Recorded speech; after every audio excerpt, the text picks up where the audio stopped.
ഒരു ദിവസം കാട്ടിൽ ലല്ലുമുയൽ പുല്ല് തിന്നുകൊണ്ടിരിക്കുകയായിരുന്നു. അപ്പോഴാണ് അതുവഴി മിട്ടുമാൻ കടന്നു വന്നത്. മിട്ടു ഒരു സൂത്രക്കാരനായിരുന്നു. മറ്റുള്ളവരെ പറ്റിക്കുന്നതാണ് അവന്റെ ഏറ്റവും വലിയ മിടുക്ക്.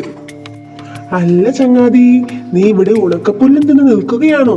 അപ്പുറത്തെ കുന്നിൻ ചെരുവിലേക്ക് ചെന്നോളൂ, അവിടെ നിറയെ നല്ല പച്ചപ്പുല്ലുണ്ട്.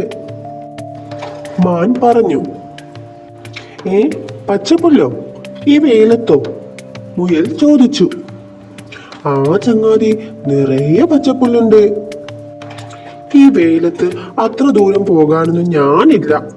വേണ്ടെങ്കി വേണ്ട, മാൻ പറഞ്ഞു. അതോടെ മുയലിന് സംശയമായി. ഏതായാലും ഒന്ന് പോയി നോക്കുക തന്നെ.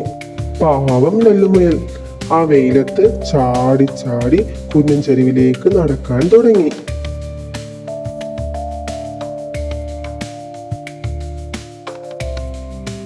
ഹിഹിഹി, മണ്ടൻ തന്നെ, മാൻ വിചാരിച്ചു.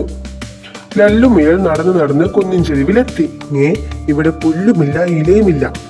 ആ മിട്ടു എന്നെ പറ്റിച്ചതാണ്. ഇങ്ങനെ വിട്ടാൽ പറ്റില്ല. അവനെയും പറ്റിക്കണം. പിറ്റേന്ന് മിട്ടു വന്നപ്പോൾ മുയൽ അടുത്തെത്തി. അല്ല ചങ്ങാതി, നിനക്ക് പച്ചപ്പുല്ല് കിട്ടിയോ?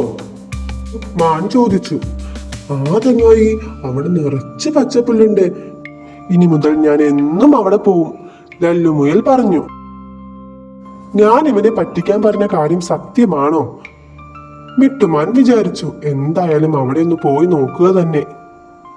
കുന്നിൻ ചെരുവിലെത്തിയ മിട്ടു നിരാശനായി. ലല്ലുമുയൽ സൂത്രക്കാരനാ. ഞാൻ അവനെ പറ്റിച്ചപ്പോൾ അവൻ എന്നെ തിരിച്ചു പറ്റിച്ചു.